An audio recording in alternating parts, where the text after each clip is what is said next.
propos est d'essayer d'éclairer de façon assez large, la plus large possible même, la question de l'éducation à l'ère du numérique, sachant que je ne focalise pas spécialement sur le numérique, mais il me semble qu'aujourd'hui on ne peut plus parler des questions éducatives en faisant l'impasse sur ce contexte numérique qui configure très fortement l'expérience que font les enfants et les adolescents. Alors mon propos va tenir en deux parties principales. La première, qui est la plus substantielle, consiste à essayer de décrire l'évolution d'un contexte éducatif, donc qui va puiser dans des remarques d'ordre historique, sociologique et psychologique. Et puis, dans la deuxième, il s'agira de voir sur cette base qui est problématique, comment on peut reconstruire, construire ou reconstruire un cadre éducatif par la construction d'un cadre de vie commune. Je commence donc à développer le premier thème, donc celui de l'évolution du contexte éducatif. Et je commencerai par la description d'un paradoxe, l'idée d'une enfance qui serait à la fois trop protégée, peut-être surprotégée, et en même temps qui serait abandonnée, alors abandonnée avec des guillemets, mais vous allez voir, ça va s'éclaircir au fur et à mesure.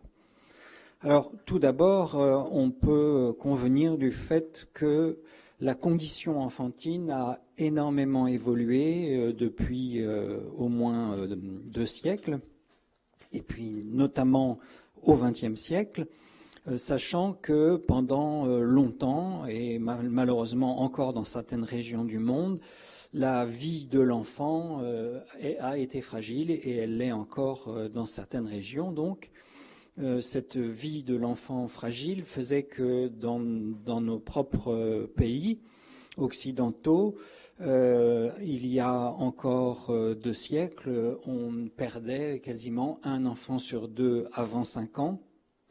Donc ceci est important pour dire la différence d'investissement qu'il pouvait y avoir à une époque où la vie était extrêmement fragile et le risque de mort très fort, et puis notre époque où la garantie de vivre est évidemment très forte et où la perte d'un enfant nous apparaît comme étant tout à fait exceptionnelle et scandaleuse. Alors, d'ailleurs, on peut dire qu'il y a quelque chose là de presque d'un paradoxe dans le paradoxe, à savoir que aujourd'hui où nous perdons très peu d'enfants, nous le vivons très mal, alors que nos ancêtres qui en perdaient beaucoup, finalement, semblaient l'admettre davantage. Alors on peut expliquer ce paradoxe par le fait qu'effectivement, dans des époques où l'hygiène et plus encore la médecine étaient peu avancées, eh bien, donc la perte d'enfants faisait en quelque sorte partie de la vie. La mort était beaucoup plus proche des êtres humains qu'elle ne l'est aujourd'hui. Et il y avait un certain fatalisme, en quelque sorte, qui s'imposait et qui faisait que les gens, en fait, du coup, investissaient différemment les enfants.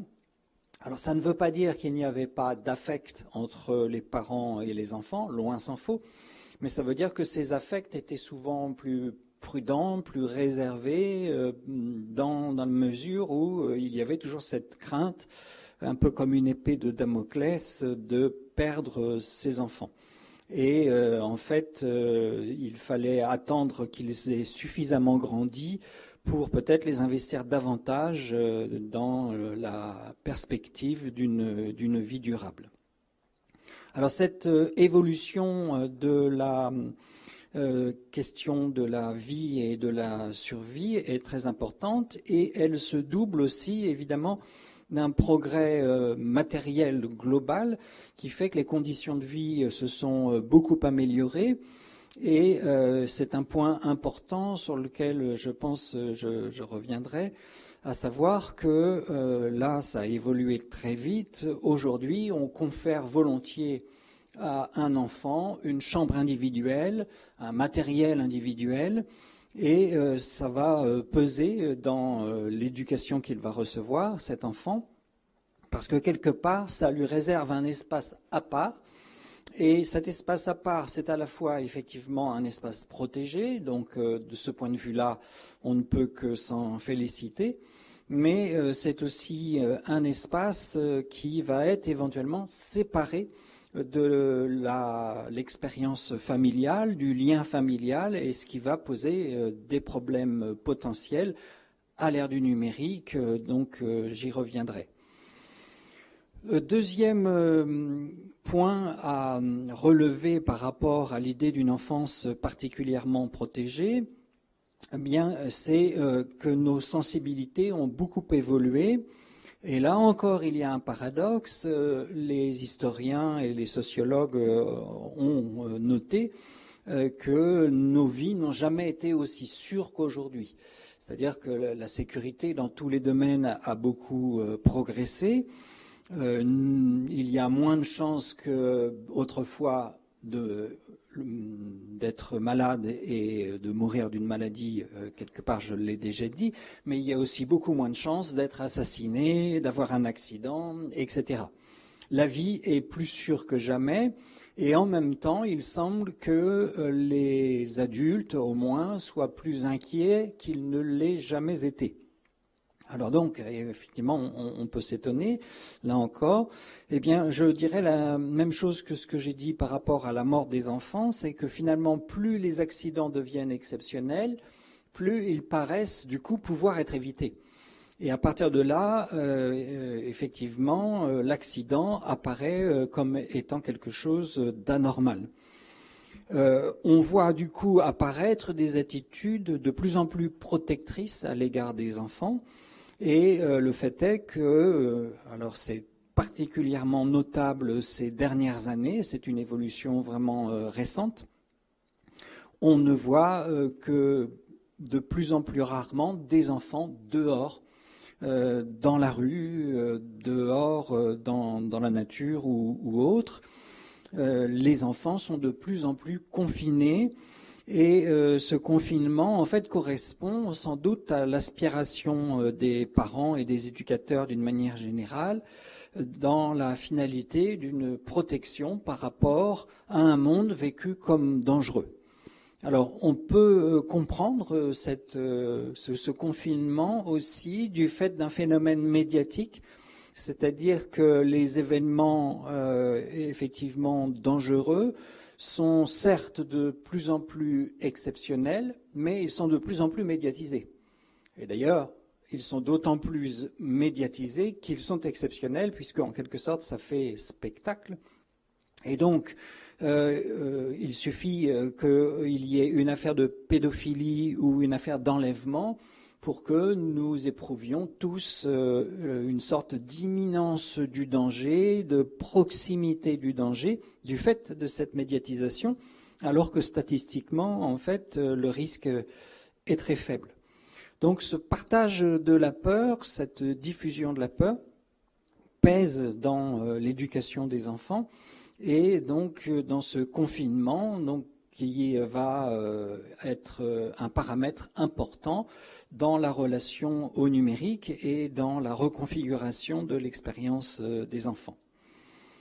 Troisième point à noter par rapport à l'idée de la protection, c'est l'investissement d'une relation personnelle, d'une relation dialoguée qui caractérise notre modernité.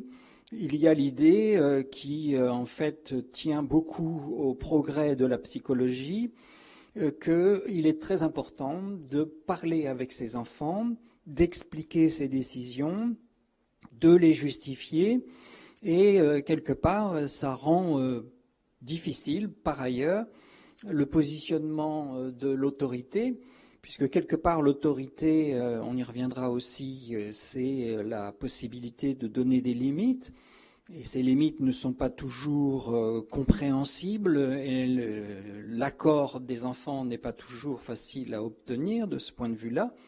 Or, la volonté de dialoguer et d'être dans une forme d'intercompréhension est très très forte. Alors, on peut considérer que c'est depuis les années 70 à peu près, et notamment avec l'influence très forte de Françoise Dolto, qui plaidait pour un investissement très fort du langage avec les enfants, le fait qu'il fallait leur parler depuis la naissance, très tôt donc, et leur dire la vérité, ne pas hésiter à leur dire la vérité, et considérant qu'ils étaient tout à fait capables de la recevoir et que même cette réception était pour eux souvent libératrice.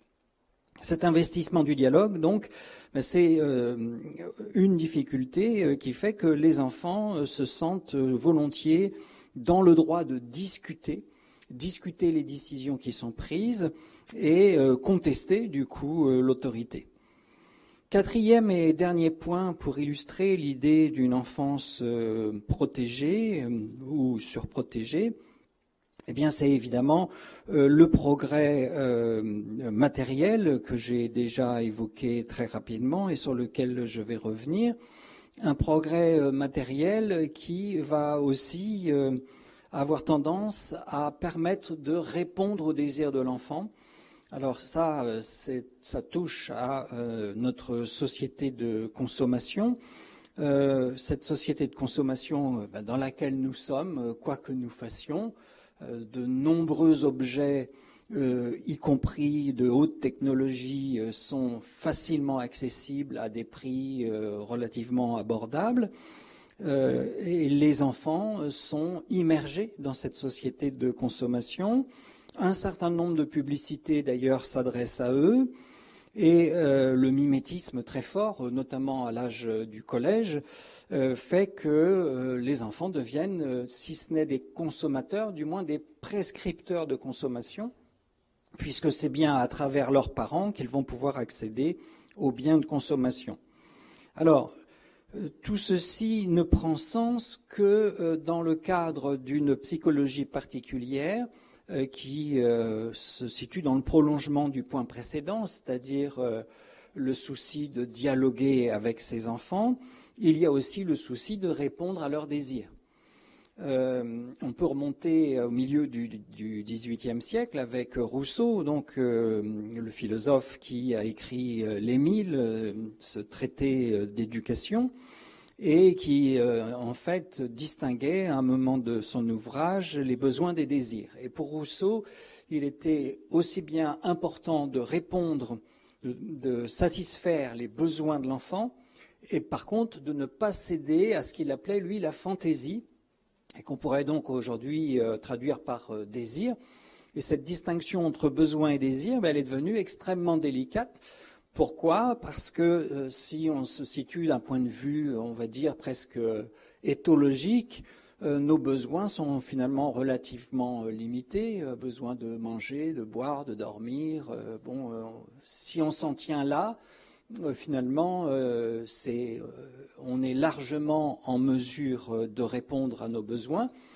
Mais si on a une vision un peu plus élargie des choses, nous avons finalement des besoins qui vont bien au-delà de ces besoins primitifs, qui sont des besoins de communication, des besoins de reconnaissance. Bon, c'est évidemment Maslow, le fameux psychologue qui avait établi sa fameuse pyramide sur la base des besoins fondamentaux de l'être humain. Nous avons sans doute des besoins de plus en plus étendus et, par exemple, l'investissement de la communication qui fait que les téléphones portables prennent tant de place dans nos vies ne relève pas forcément seulement de la fantaisie. Ça relève finalement de nos manières d'être, de nos besoins d'être ensemble. Alors voilà, ces 4 points, donc la question de la vie, la question de la protection, celle du dialogue, celle du confort matériel, contribuent à tracer le portrait d'une enfance qui est particulièrement protégée et qu'on veut, si possible, satisfaire. Alors, pourquoi dire par ailleurs que malgré tout cela, il y aurait quelque chose comme une forme d'abandon. Alors je vais reprendre 2 points importants que j'ai traversés rapidement, la question de l'individualisme et celle du consumérisme. Nous sommes dans une société individualiste, ça ne relève pas a priori d'un jugement de valeur, mais plutôt d'un constat. Le constat donc que nous accordons une valeur particulière à la liberté et à l'épanouissement individuel. Alors pour illustrer mon propos, je dirais tout simplement que nous n'accepterions pas, nous, là, personnes présentes dans la salle, mais bien au-delà, dans notre société, nous n'accepterions pas que ce soit nos parents qui décident du choix de notre conjoint, du prénom de nos enfants ou de notre profession. Or, c'était pourtant comme ça que fonctionnait la société il y a encore quelques décennies, et c'est comme ça que fonctionnent d'autres sociétés dans le monde. Donc, le fait est que nous avons notre sentiment d'être un individu qui est fortement ancré depuis l'enfance, mais ça n'est pas simple parce que justement cet ancrage de l'individualité dès l'enfance va rendre compliquée l'éducation. C'est-à-dire comment éduquer, c'est-à-dire donner entre autres un cadre et des limites à un enfant dont par ailleurs on voudrait respecter la liberté individuelle. Alors, ça pose des questions d'ordre philosophique aussi, c'est-à-dire est-ce qu'on peut parler, est-ce qu'on peut même parler de la liberté de l'enfant? Est-ce que ça a un sens de parler de la liberté de l'enfant si on considère que l'enfant, il est doublement exposé, il est exposé à des pulsions dont il n'a pas encore les moyens de les mettre à distance et de les maîtriser, d'une part, donc il y a en quelque sorte une pression interne, et puis d'autre part, il est exposé à une société, à une collectivité qui vont l'influencer, et là encore, il n'est pas forcément structuré mentalement, psychiquement, pour résister à cette pression. Donc, la question là de l'individualisme vient fragiliser l'éducation. Plus on veut faire de son enfant un individu, moins l'éducation est facile. Alors il y a un symptôme de cet individualisme, c'est que il y a encore une 50aine d'années, le nombre de prénoms qu'on attribuait aux enfants en France était de quelques centaines. Aujourd'hui, on est passé à plusieurs milliers. Ça veut dire que les parents, de plus en plus, sont dans la recherche d'une forme d'originalité et surtout dans le désir de marquer la singularité de leur enfant. Chaque enfant serait singulier. Mais plus on est singulier, je le répète, plus du coup l'éducation devient compliquée parce que comment, du point de vue éducatif, brider une singularité qui serait déjà là et qui ne demanderait qu'à être finalement respectée. Deuxième point pour dire quelque chose de l'abandon de l'enfance, c'est, j'y reviens, le consumérisme, le fait donc que nous soyons dans une société de consommation. Et là, c'est une question très délicate. J'évoquais les pulsions de l'enfant, donc le fait qu'il soit traversé par des mouvements en fait extrêmement puissants, sans forcément avoir le psychisme qui lui permet de les mettre à distance, par exemple de patienter, d'apprendre à patienter, etc. Nous sommes dans une société de consommation qui, quelque part, pourrait être qualifiée de régressive. C'est-à-dire que cette société-là s'adresse aux consommateurs, aux individus considérés comme des consommateurs, comme si c'était des enfants, c'est-à-dire touche quelque chose d'infantile chez les individus, le désir de la jouissance et, si possible, de la jouissance immédiate. Donc on nous vend beaucoup de choses, par exemple à travers les voitures, on nous vend de la liberté, on nous vend du plaisir, etc. Et l'idée, c'est qu'il faut en profiter sans limite et tout de suite. Alors, je n'ai pas le temps ici de faire l'analyse des publicités, mais si on prête attention au slogan de ces publicités, on va voir apparaître effectivement cette idée d'une jouissance et si possible immédiate. Or, on peut considérer que cette société de consommation, alors c'est notamment l'analyse que fait le philosophe Bernard Stiegler, cette société de consommation, elle va tout à fait dans le sens d'une destruction de l'éducation, puisque l'éducation vise précisément à contenir et à mettre à distance les pulsions, de façon à non seulement socialiser, mais à structurer l'individu. Or, la société de consommation, elle promet précisément une forme de réponse aux pulsions, et on permet notamment, à travers par exemple des systèmes de crédit, d'accéder à l'objet du désir sans délai et sans limite. Et donc, ce qui évidemment pose aussi des problèmes, comme vous le savez, notamment de surendettement. Dernier point qui est un petit peu la clé de voûte de mon propos pour cette première partie, je vais évoquer enfin la question du numérique. Alors la clé de voûte, pourquoi ? Parce que c'est là que tous les éléments, à mon avis, se rejoignent. Nous avons aujourd'hui une situation dans laquelle les enfants, les adolescents sont massivement attirés et on va dire fascinés par les propositions numériques, et notamment deux formes de propositions numériques, le jeu vidéo, très présent en particulier chez les garçons, et la communication à distance à travers les réseaux sociaux notamment, mais les textos aussi. Ces deux formes d'investissement numérique, donc, immobilisent en quelque sorte les enfants et les adolescents. Ils les immobilisent auprès de leur matériel, un matériel de plus en plus individuel. Donc la question se pose aujourd'hui, par exemple, de savoir si un enfant peut avoir un téléphone portable dès le CM2. On en est là, c'est-à-dire que plus ça va, plus les enfants ont un matériel numérique jeune. Et quand on parle de téléphone portable, comme vous le savez, ça sert à tout sauf à téléphoner. Ça sert essentiellement à jouer et à être sur les réseaux sociaux, à prendre des photos, et parfois, j'y reviendrai, des photos qu'il ne faudrait pas prendre.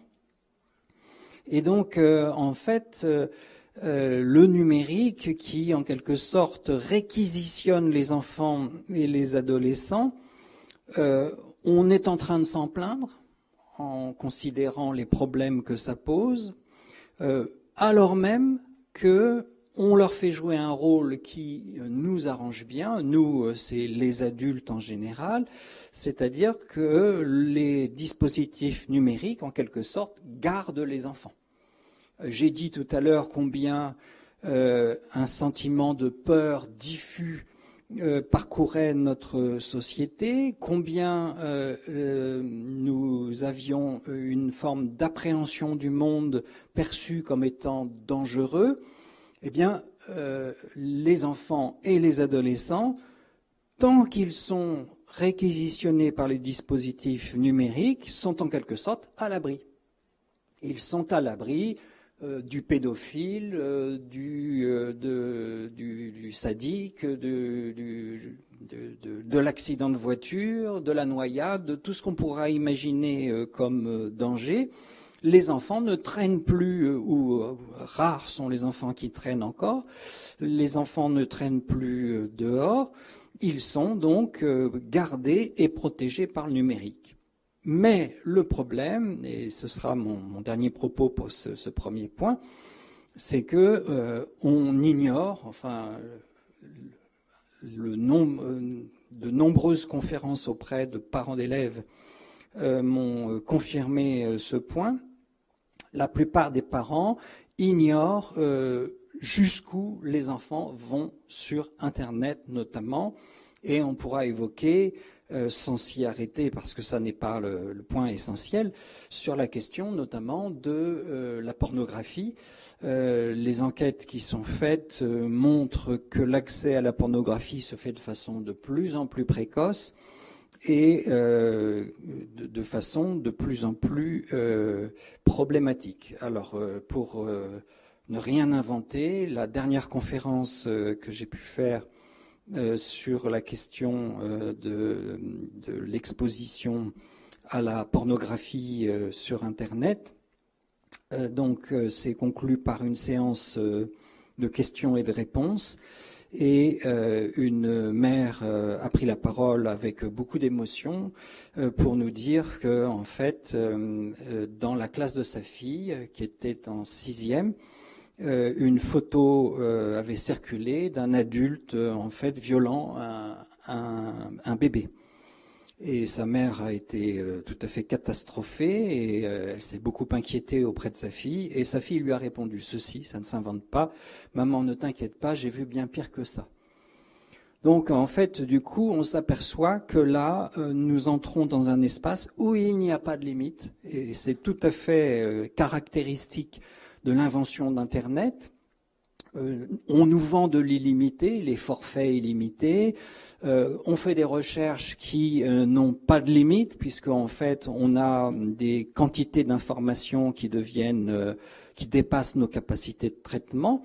Et là encore, il semble que on aille à travers le progrès technologique vers une forme de régression psychique, c'est-à-dire que ça nous renvoie à de la violence, ça nous renvoie à de l'archaïsme. Et du coup, le problème est effectivement que, alors que nous croyons que nos enfants sont à l'abri, ils sont finalement exposés à des dangers tout à fait considérables qui ne manquent pas de poser problème. Alors voilà pour ce premier point relativement long. J'irai un petit peu plus vite pour la suite. Alors le deuxième point qui me semble aussi important de relever, c'est l'évolution de la structure familiale. Première chose à dire sur l'évolution de la famille, c'est qu'on est allé, là aussi, ces dernières décennies, l'évolution remonte à peu près aux années 60, vers une forme de famille de plus en plus rétractée, vers une forme de famille qu'on dira nucléaire, c'est-à-dire avec une conception où la famille, c'est des parents et un enfant. Et du coup, la parentèle est moins nombreuse, moins importante. Alors, à ceci, plusieurs raisons. D'abord, une forme d'obsession pour la question de la transmission biologique, on va dire, avec la question des tests ADN qui permet de voir si effectivement on est bien les enfants de ses parents. Et puis une mobilité dans les études, dans le travail, qui fait que on n'a plus guère aujourd'hui de familles qui sont rassemblées dans un village, rassemblées dans un quartier, et qui, du coup, permettent d'avoir sous la main des grands-parents, etc. Ceci d'autant plus que les grands-parents, dans notre génération, c'est peut-être la dernière fois, actuellement, ont pu prendre leur retraite dans des conditions qui ne sont pas trop mauvaises. Et au lieu d'être disponibles, moi j'ai connu par exemple des grands-parents qui jardinaient, qui pêchaient, qui chassaient et qui étaient disponibles pendant toutes les vacances. Aujourd'hui, les grands-parents sont des personnes qui sont encore actives et qui vont voyager, prendre des cours, etc. et qui sont moins disponibles pour les enfants. D'où cette rétractation sur la famille nucléaire. Mais ça n'est pas le seul mouvement, puisque nous avons aussi un autre mouvement dont on parle, à mon sens, trop peu dans notre société, c'est le fait que les familles se déstructurent et se restructurent de plus en plus. Alors, il faut savoir qu'une union sur deux se termine par une séparation, aujourd'hui en France, et que cette séparation, elle a souvent lieu alors que les enfants sont relativement jeunes. Alors là encore, on pourrait trouver un paradoxe, dire que c'est pas le meilleur moment pour se séparer, parce que du coup ça implique les enfants. Mais il faut considérer que c'est précisément le fait d'avoir des enfants qui va en quelque sorte éprouver le couple, éprouver chacun dans le couple, et du coup, le cas échéant, provoquer des fractures. Alors, le fait que les couples se séparent finalement relativement jeunes va laisser de l'avenir et va faire que, dans bien des cas, les familles vont se recomposer.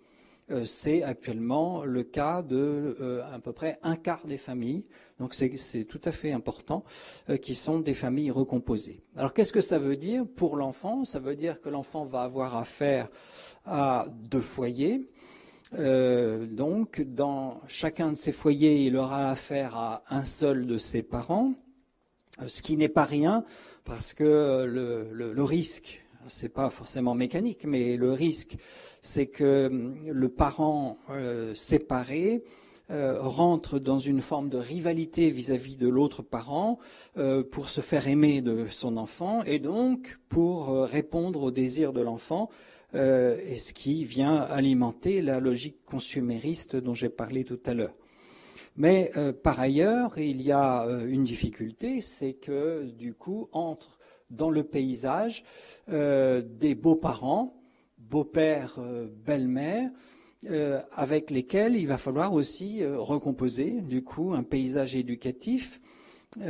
Qui a voix au chapitre, qui a autorité? Est-ce qu'un beau-père, est-ce qu'une belle-mère peut donner des limites à l'enfant? Est-ce qu'il est légitime pour cela?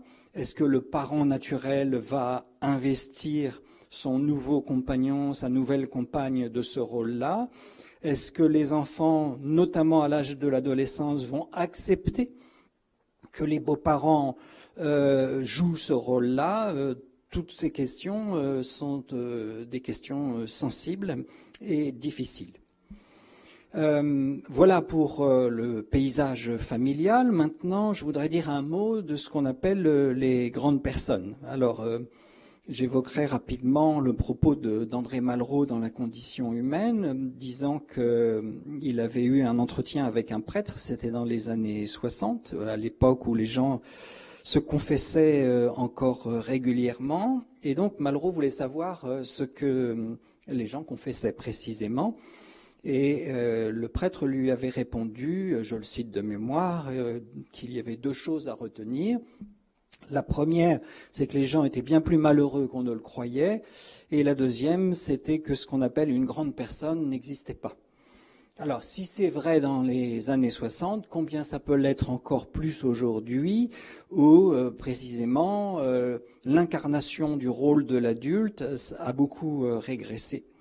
Alors, que se passe-t-il? Il y a un mouvement que j'appellerais synergique, qui fait que dans notre société, les figures d'autorité se sont beaucoup effacées, et que du coup, ce paysage social et culturel n'est plus de nature à soutenir l'autorité de chacun. C'est une des difficultés que rencontrent aujourd'hui les parents, que de ne pas savoir forcément sur quoi s'appuyer, sur quoi se soutenir et avec qui, en quelque sorte, se mettre d'accord pour pouvoir poser un cadre à leurs enfants. Chacun, dans son environnement familial, semble devoir un peu improviser, faire comme il peut, avec ses propres ressorts psychologiques, ses forces et ses faiblesses, sans plus pouvoir s'appuyer sur une tradition qui aurait été transmise. Pendant longtemps, on élevait ses enfants comme soi-même on avait été élevé. Aujourd'hui, c'est un petit peu comme si on remettait le compteur à 0 à chaque génération. Et donc, effectivement, ça ne rend pas facile le rôle des grandes personnes, et je dirais même l'incarnation des grandes personnes. J'ai une petite anecdote qui vient illustrer ce que je veux dire. Je discutais il y a des années de ça avec le copain d'un de mes fils, donc qui avait, c'était à l'âge du collège, me semble-t-il. Et comme je savais que c'était un grand joueur de jeux vidéo, je voulais m'intéresser à sa pratique. Donc je lui ai demandé combien de temps il jouait. Alors il m'a répondu tout à fait honnêtement que en fait ça dépendait des horaires du collège. Il jouait à partir du moment où il rentrait du collège et jusqu'à une certaine heure le soir, etc. Bon, plus encore le mercredi, plus encore le week-end. Et je lui ai demandé en fait quand est-ce qu'il s'arrêtait de jouer. Et il m'a dit ceci qui m'a beaucoup marqué. Il m'a dit je m'arrête quand papa veut jouer.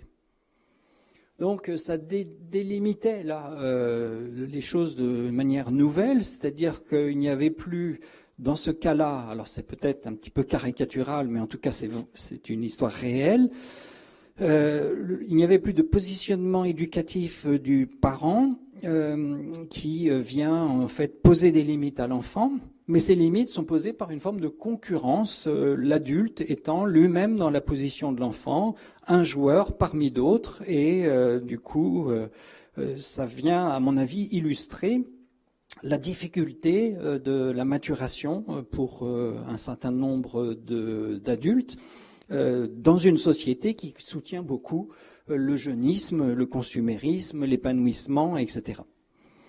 Alors, pour terminer donc sur cette question du lien familial, il faut noter ce que j'appelle là l'effacement paternel, au sens d'un rôle joué par, en général, le père, mais aujourd'hui, du fait de la recomposition d'un certain nombre de familles, la question n'est plus savoir si c'est forcément le père ou si ça peut être aussi la mère. En tout cas, au moins l'un des deux parents qui vient pour poser des limites. Et ce qu'on peut observer aujourd'hui, c'est que beaucoup d'hommes s'investissent plus que leurs prédécesseurs dans l'éducation des enfants, ce dont on ne peut que se féliciter, mais ils s'y investissent sur le mode un peu maternant. C'est-à-dire qu'effectivement, ils participent aux soins, à l'entretien, etc. Mais ça ne veut pas forcément dire qu'ils prennent une position qui serait une position où on prend de la distance par rapport à ce qui se passe, où on marque quelque chose qui serait un peu de l'ordre de la loi et de la limite. Alors, troisième point pour décrire le contexte dans lequel nous évoluons. C'est un point qui est assez difficile à aborder dans le sens où, enfin, il est peu plaisant à aborder, mais il faut dire que nous voyons grandir nos enfants et nous les élevons dans un monde qui est marqué par la peur. Alors là, je décline rapidement les formes de peur qui peuvent être mises en partage. Nous avons une peur de l'avenir qui est fondée, qui tient à l'évolution des conditions écologiques dans lesquelles nous vivons. Nous savons que les choses sont en train d'évoluer, qu'elles peuvent évoluer très vite, qu'elles pourraient même s'emballer. Et effectivement, nous, les adultes, nous sommes confrontés à une temporalité inquiétante, mais pour les enfants, ça l'est bien davantage encore, puisqu'ils sont amenés à essayer de se projeter dans un monde qui paraît de plus en plus incertain. Deuxième peur, c'est une peur du monde. Nous sommes aujourd'hui de plus en plus dans une société mondialisée où la concurrence, par exemple, professionnelle, va s'exercer à l'échelle internationale. Bon, les délocalisations, la concurrence des cadres, etc., fait qu'il devient de plus en plus difficile de faire sa place dans la société et dans le monde du travail, bien plus difficile que dans les générations précédentes, et il devient, par exemple, de plus en plus incertain de faire une carrière qui, en quelque sorte, serait homogène depuis le début du temps de travail jusqu'à la retraite. Il y a une forme d'insécurité professionnelle qui s'est peu à peu instaurée. Troisième peur, il y a une peur du conflit qui tient notamment au phénomène du terrorisme. qui en fait a diffusé cette peur de façon très importante. Alors, il a été montré notamment par Steven Pinker dans Le Triomphe des Lumières, un ouvrage récemment traduit en français, que le terrorisme faisait en fait très peu de victimes par rapport à d'autres causes, mais qu'il avait cette capacité, comme je le disais pour les risques au début de mon propos, les risques d'accident, de pédophilie, etc. Le terrorisme, c'est une arme essentiellement médiatique. Ça fait peu de victimes par rapport aux accidents de la route, au tabagisme, à l'alcoolisme, etc. Mais par contre, on en parle énormément. Et donc, en fait, ça diffuse l'idée d'un danger qui peut surgir à n'importe quel moment. Et d'ailleurs, c'est le propre du terrorisme que de frapper aveuglément. Dernière peur, eh bien, c'est une peur là aussi délicate à aborder, une peur de l'autre. Nous sommes là à la veille d'élections européennes. L'Europe, par exemple, n'a pas su du tout réagir à la crise syrienne de façon suffisamment unie et, je dirais, humaine. Nous sommes dans une forme de repli. Alors même que nous sommes à la veille d'une crise migratoire majeure, du fait notamment de la crise écologique, et que quelque part il y a là un problème que nous n'avons pas réglé.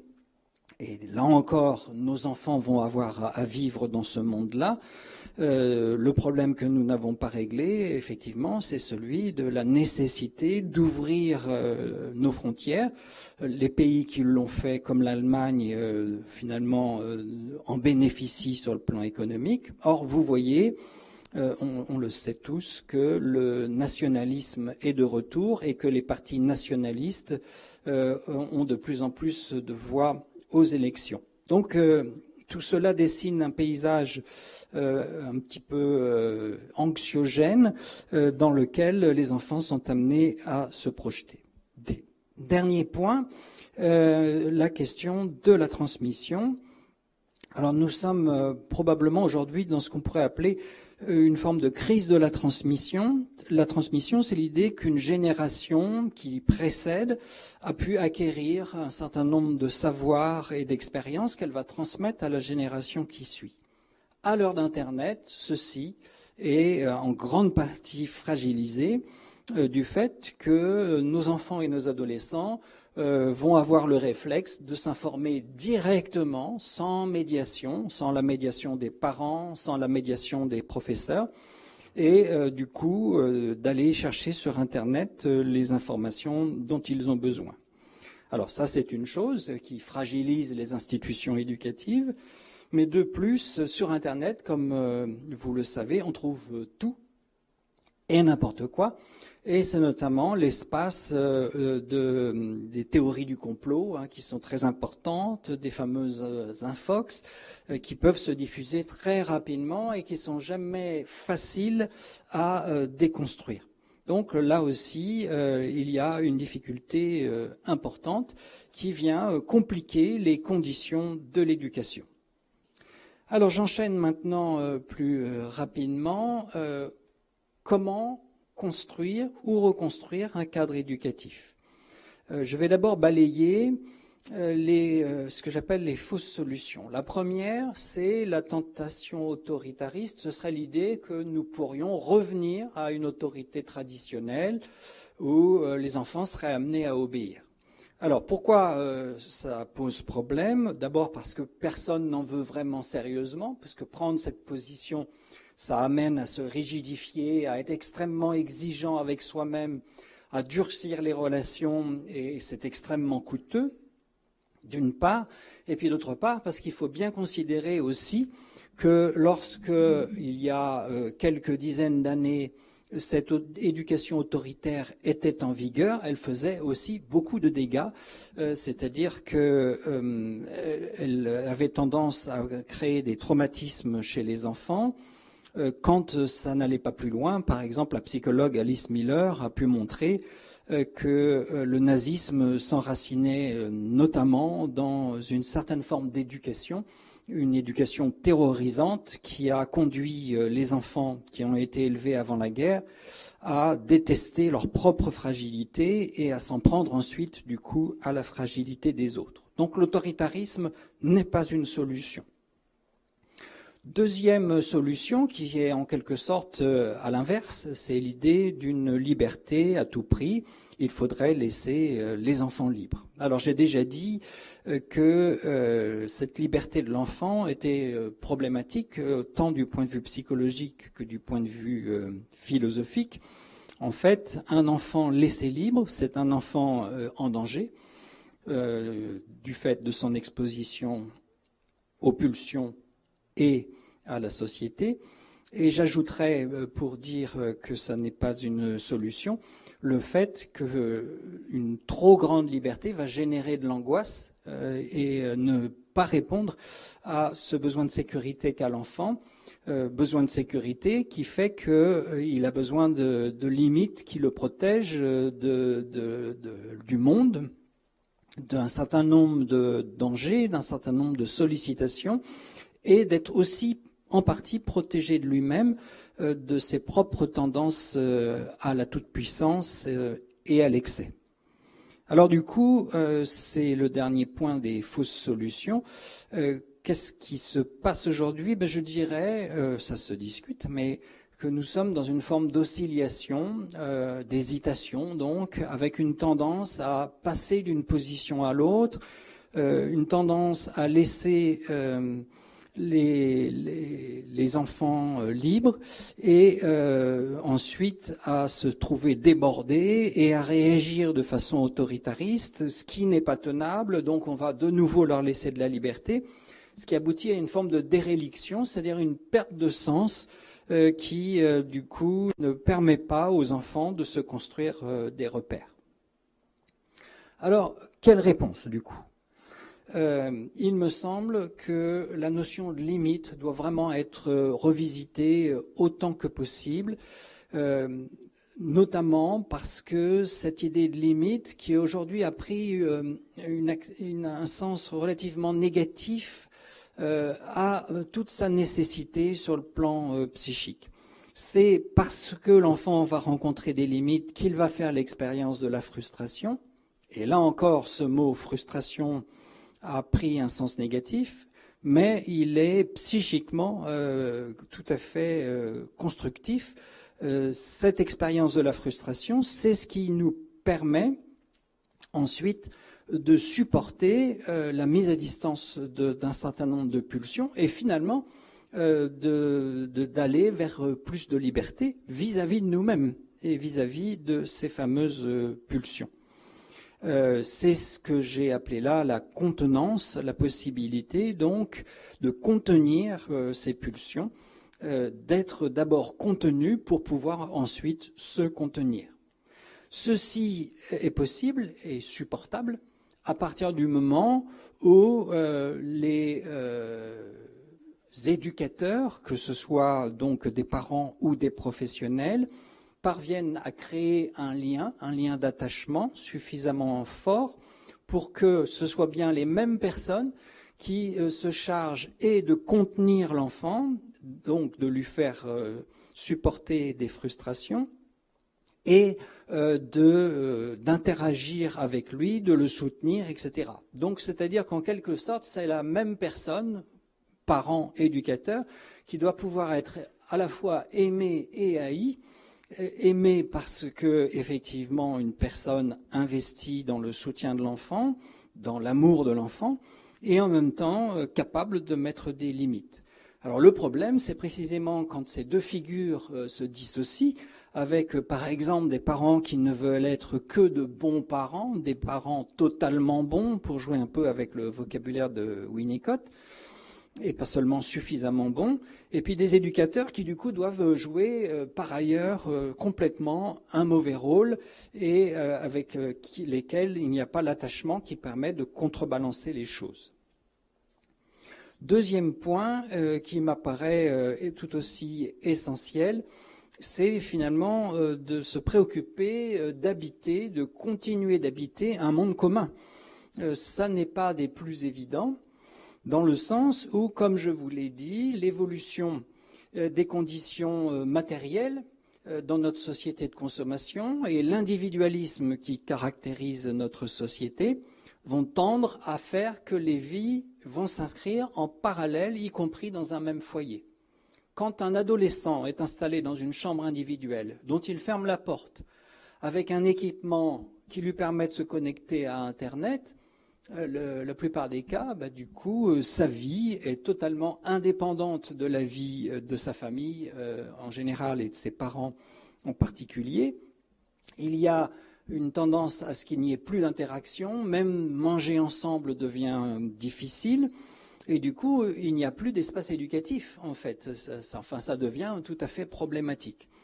Donc, il faut être attentif à cela, qui repose sur une réalité matérielle toute simple, l'allocation de l'espace dans le foyer, l'allocation du matériel dans le foyer, et investir ou réinvestir des occasions de partage et d'interaction, ce qui suppose que les parents soient des adultes qui se rendent disponibles. Et c'est très important dans une société qui est une société de la saturation. Nous passons beaucoup de temps à travailler, nous passons aussi beaucoup de temps à des différents loisirs. Nous sommes une société caractérisée par son accaparation. Et cette accaparation peut tendre à isoler les individus. Finalement, l'accaparation des enfants et des adolescents par le numérique, libérant les adultes pour qu'ils puissent se consacrer à leurs propres loisirs. Donc il est vraiment tout à fait impératif de continuer de créer des espaces de partage. Et je dirais là, pour dire un dernier mot sur ce point, que ce qui va être important, c'est peut-être moins de proposer des activités entre guillemets édifiantes, qu'on aura voulu éducatives avec ces enfants et ces adolescents, que de partager des activités que les enfants et les adolescents ont envie de partager. Autrement dit, il y a un moment donné où ça devient difficile de traîner ces adolescents au musée, dommage, mais ça ne doit pas faire renoncer au fait de partager des activités avec eux, et quitte à aller au laser game ou à n'importe quelle autre activité, peu importe, ce qui va importer, c'est bien qu'on continue de vivre ensemble et qu'à cette occasion de partage, il puisse y avoir des interactions et finalement des transmissions. Dernier point, c'est donc en conclusion de mon propos, dire que la question de la confiance finalement est centrale dans cet investissement de l'éducation. Il est très important, je terminerai par une image, de considérer que l'adolescence en particulier est une période sensible, une adolescence qui tend à démarrer de plus en plus tôt et à se prolonger, notamment du fait que les études se prolongent et donc que la dépendance des jeunes à leurs parents se prolonge d'autant. Cette longue adolescence, c'est une traversée et donc la traversée d'une rivière, pour utiliser une métaphore, dont la première rive est l'enfance et dont l'autre rive est l'âge adulte. Donc ce qui va être tout à fait important, c'est d'investir l'enfance de telle manière à ce qu'on ait pu donner des repères, des valeurs, qu'on ait pu construire une relation suffisamment solide dans la confiance pour que la traversée de la rivière puisse se faire avec suffisamment de force, y compris quand on va être au milieu du gué, et que de l'autre côté, sur la rive de l'âge adulte, il y ait bien des adultes, donc les parents, les éducateurs, qui puissent faire signe à l'adolescent et lui montrer qu'ils l'attendent dans la mesure où ces adolescents, ce sont des adultes, les adultes de demain, et qu'on a rendez-vous, en quelque sorte, entre adultes dès demain. Je vous remercie de votre attention.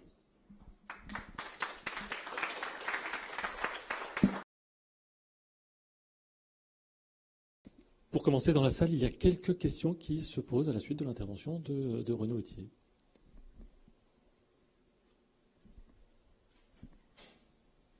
Oui, alors c'est toujours un petit peu le même problème sur des premières interventions.